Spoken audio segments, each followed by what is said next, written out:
The neon bled. That was the first thing Kai always noticed. Outside the grimy window of his mega-building H10 coffin, the vibrant signs of Night City didn't shine, they hemorrhaged light, staining the perpetual rain with a sickly, pulsating glow of pink and electric blue. It was a constant, garish reminder that everything here was a wound, himself included. The air in the small apartment hung heavy with the scent of ozone, stale noodles, and defeat. Kai slumped in his worn recliner, a neural interface cable snaking from the port at his temple to a dusty deck. His eyes were closed, but beneath the lids, they darted frantically. He was deep in the data stream, the cold, geometric landscape of cyberspace, his former playground, now his purgatory. His left hand twitched on the armrest. The chrome plating on his forearm flickered, a brief, horrifying snapshot of corrupted file errors and system failures flashing across its surface before it settled back into dull metal. It was happening more often. The damage wasn't just cosmetic. He gasped, his eyes snapping open, human eyes, bloodshot and weary. He yanked the cable from his temple with a wince, the disconnector physical shock. Nothing, he muttered to the oppressive silence. Just garbage data and black ICE. Scraping the bottom of the damn barrel. He pushed himself up and moved to the sink, splashing tepid water on his face. When he looked up into the cracked mirror, his reflection glitched. For a single, heart-stopping second, it wasn't his own haggard face staring back, but that of a young woman, her eyes wide with a silent, perpetual terror. Then it was gone. Kai didn't flinch. He just let out a long, weary breath, his shoulders slumping further. Not now, he whispered to the empty room. Please. A sharp, impatient knock rattled the door. The peephole feed was a mess of static, another thing on the fritz. Sighing, he palmed the heavy pistol from the counter and disengaged the lock.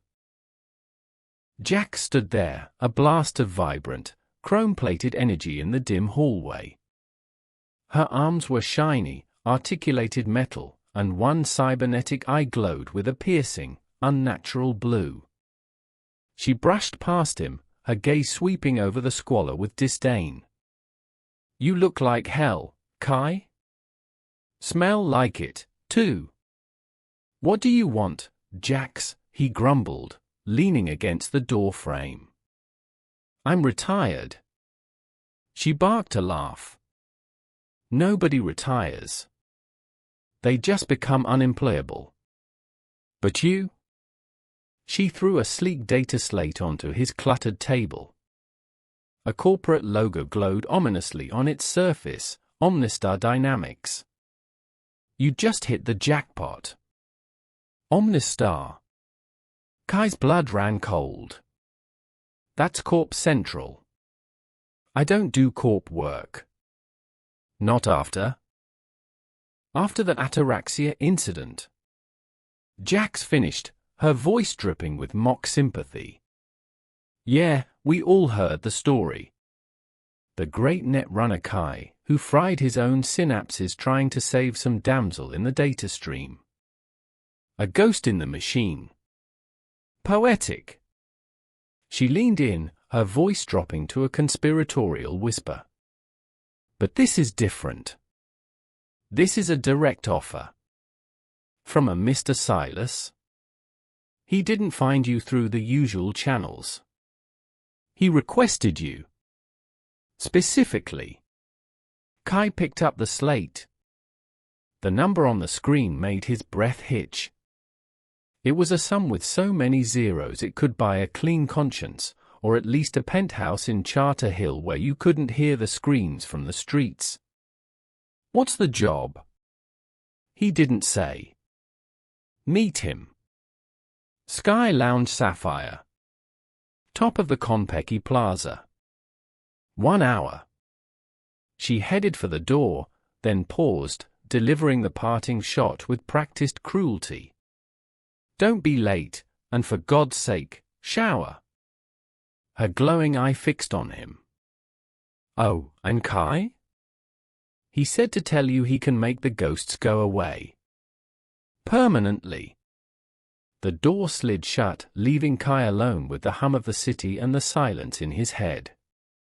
He looked at his trembling, glitching hand. He looked back at the mirror. She was there, clearer than ever, standing just behind his reflection. The ghost. She didn't speak, never did. She just looked at him with those sad, pleading eyes. "Is it true?" he whispered, "the hope a fragile, dangerous thing? Can he?" The ghost flickered, a tear of digital static tracing a path down her cheek, and vanished. The sky-lounge sapphire was the antithesis of Kai's existence. The air was clean, chilled, and scentless. The only light came from discrete ambient strips and the breathtaking, panoramic window that formed the entire wall, showcasing Night City in all its glittering, heartless glory. Flying cars weaved between towering spires like luminous insects. Kai, in his least damaged jacket, felt like a smear of dirt on a pristine sheet of glass. Silas sat at a secluded table, a man who looked like he'd been bio-sculpted into a state of ageless, neutral calm. He sipped a glass of clear liquid, his movements economical and precise. "Kai. Thank you for coming. Please, sit." Kai sat, his wariness a physical shield. "You have a job." "A simple one," Silas said, his voice a low, smooth murmur.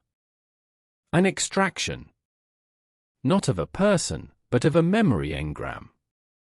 A specific one, locked in a secure server deep within the Arasaka Tower archives." Kai was on his feet in an instant. "You're insane. Arasaka's black ICE would turn my brain to soup in 3 seconds. I'm not doing it." "Sit down, Kai." The command was quiet, but it carried the weight of absolute authority.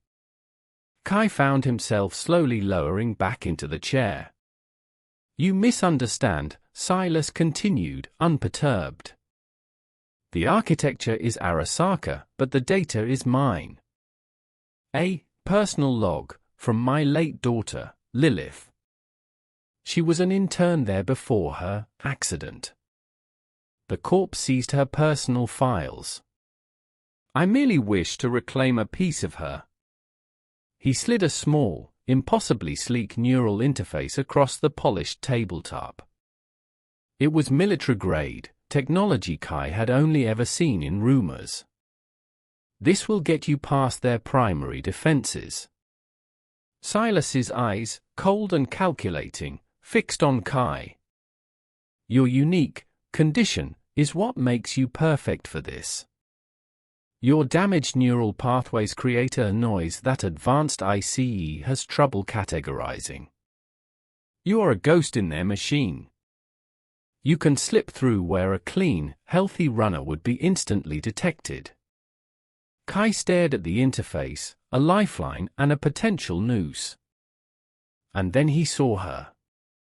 The ghost, standing behind Silas, shaking her head frantically, her form a blur of panicked static.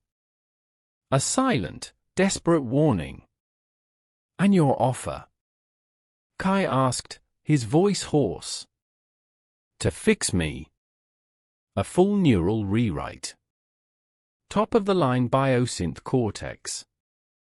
We will scrub the damage, the corruption, the hallucinations. You will be whole again." Silas gestured dismissively towards the window, towards the city that housed Kai's squalid life.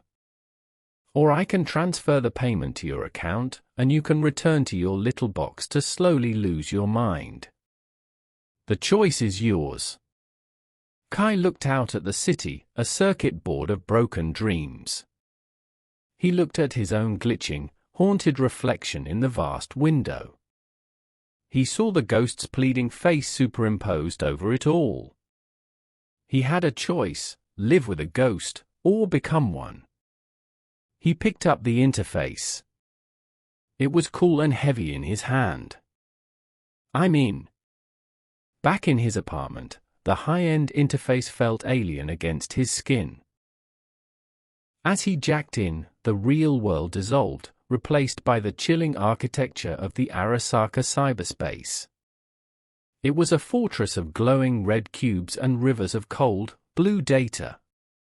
I'm through the first firewall, he thought, his consciousness navigating the pathways.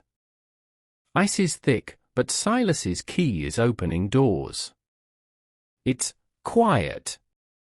He moved like a shadow, a corrupted piece of code slipping through the cracks. But the silence was deceptive. Second layer. I can feel the black ICE. It's sniffing around. It knows something's here. Suddenly, the digital calm shattered. Alarms blared in the data stream, manifesting as searing crimson light. Tendrils of lethal code lashed out, seeking the intruder. They've tagged me. The key is failing. Panic surged, a real-world spike in his heart rate. But then, she was there. The ghost. She didn't look at him with pity now, but with fierce purpose. She pointed, not in warning, but in guidance, highlighting a hidden flaw in the security lattice, a backdoor he never would have seen. Why are you helping me? He thought spoke. She offered no answer, only a path. He followed, twisting through the chaos, the ICE scraping past his digital heels but never quite catching hold. The archive server. His consciousness scanned millions of data shards, cold and impersonal, until he found it. A single, pulsing sphere of soft, warm light among the ice. Signature L07, Lilith. He reached for it. The ghost materialized, gripping his arm.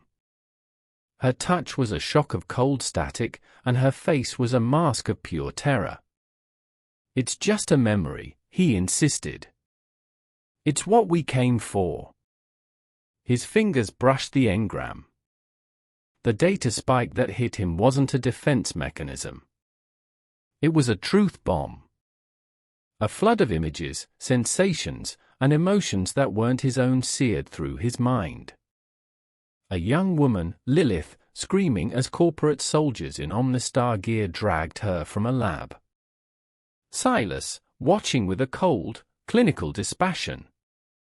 A data slate with the damning text, subject L07, psychosis induction experiment. Status, terminated. Asterisk. Lilith's final, agonizing moments, trapped in a hellish simulation, her mind being systematically torn apart. The Lilith engram wasn't a cherished memory.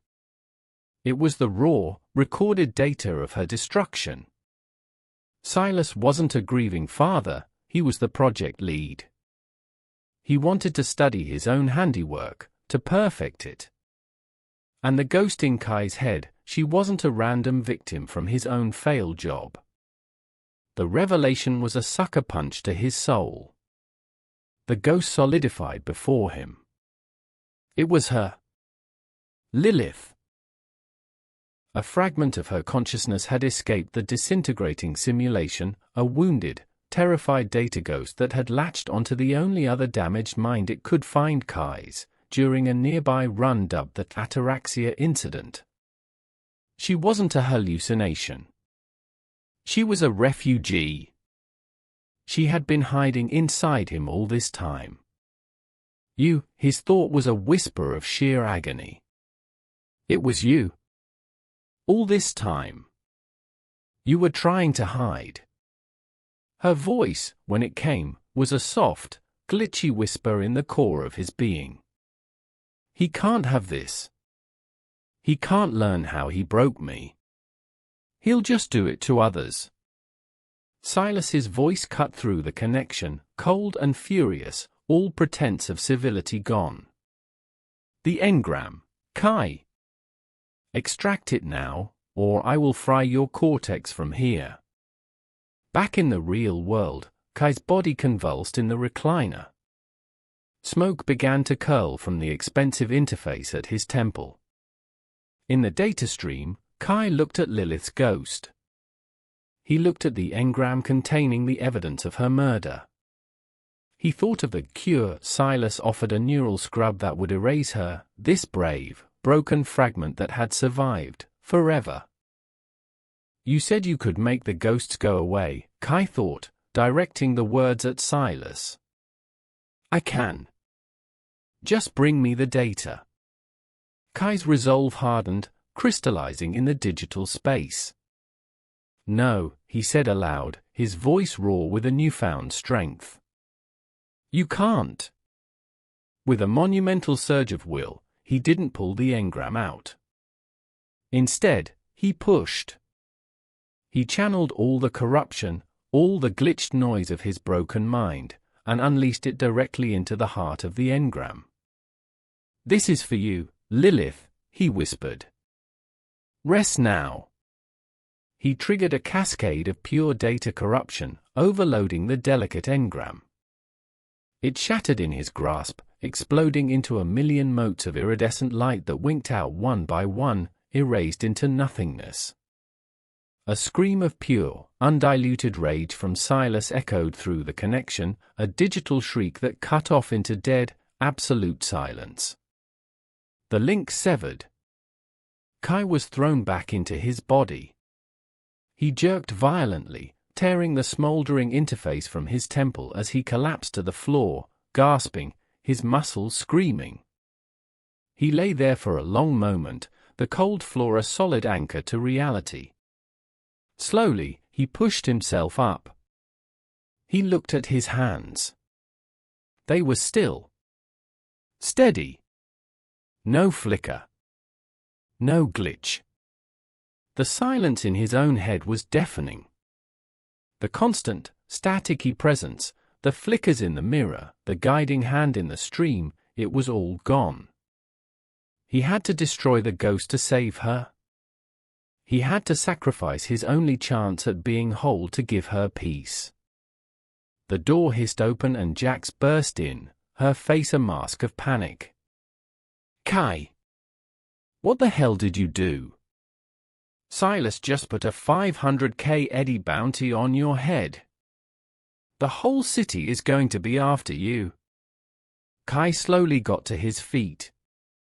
He felt broken, exhausted, and more exposed than he had ever been.